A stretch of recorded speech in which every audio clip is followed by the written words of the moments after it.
Question 1. In 2015, there were 4 million reports of children maltreatment in the United States, involving more than 7 million children. Approximately 683,000 children were victims of maltreatment. Of this amount, 75% suffered neglect, 17% suffered physical abuse, 8% suffered sexual abuse. When an adult decides to become a parent, is it just for their child to suffer maltreatment because of the parent's decision to have the child? I think that it is unjust for children to suffer maltreatment. No matter the circumstances of how the adult got the child, it is their responsibility to either take care of it or give it to someone who hopefully can. However, keeping the child without having the right mindset nor the right environment can lead this child into a mental state that can cripple him or her forever. It isn't fair for those children that suffer maltreatment every year because of the unjust decision of their parent or parents. Question 2. There was a survey asking the public if there should be less emphasis on protecting the public from people with mental illness. In 2008, the people agreed with a 29% and increased in 2014 with a 35%. If the public accepts that 1 out of 5 people suffer from mental illness, will the illness be dealt with properly? I think that mental illness was hidden for far too long. The public should be actively shedding the light on mental illness and accept that it is a subject that people need to talk about.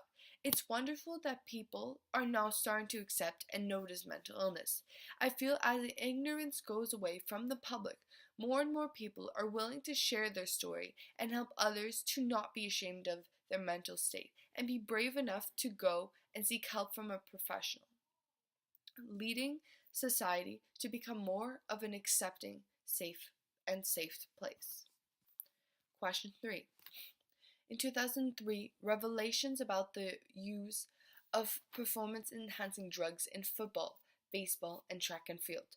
43% of those polled said they believe that at least half of professional athletes in the United States use steroids. As a professional athlete that must take care of their body, is it ethical to use substances like drugs that can harm the body to perform better?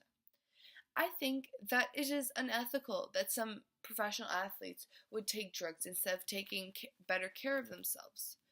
I feel that the athlete must have confidence in themselves that he or she can win fair and square without ruining their bodies for a ranking that wouldn't even matter if the athlete is caught cheating with drugs in their system. It isn't fair to their sport nor to their teammates. I feel that it is unethical because athletes are humans who are in pure definition people who take care of their bodies. However, when an athlete takes drugs to become better, firstly, it is dangerous for their own bodies and very unethical towards the sport that they are playing. Question 4. The first time that I had outreach with Soren, I was extremely nervous and excited. Shamefully, I thought Soren would behave a certain way, but instead Soren's personality and behavior was even better than I imagined. If society decided to interact more with people who have mental illness, do you think that society would be more inclusive and tolerant and become a tolerant society? I believe that society would be more accepting and an inclusive place. For example, when I was volunteering with children like Soren, it really opened my eyes of how fascinating and interesting they really are.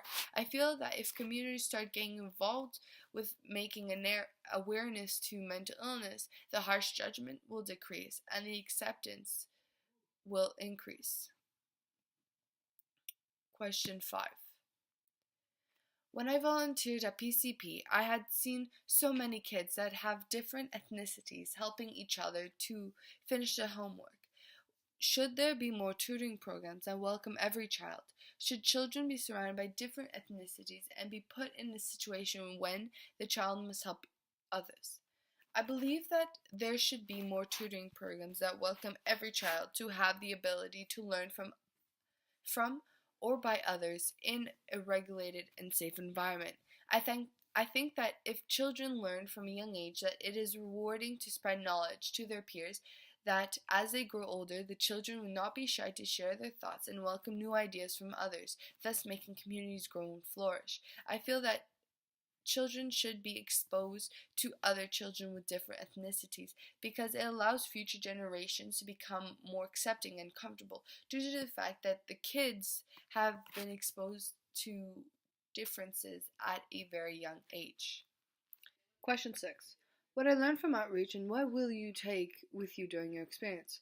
I learned from doing the outreach program that I am doing good for others and the community, which gives me a sense of accomplishments, pride, and confidence that I am making a difference in the world. Soren really opened my eyes on of how the judgments of special need kids are completely false, and we as a community need to notice that and fix this major problem.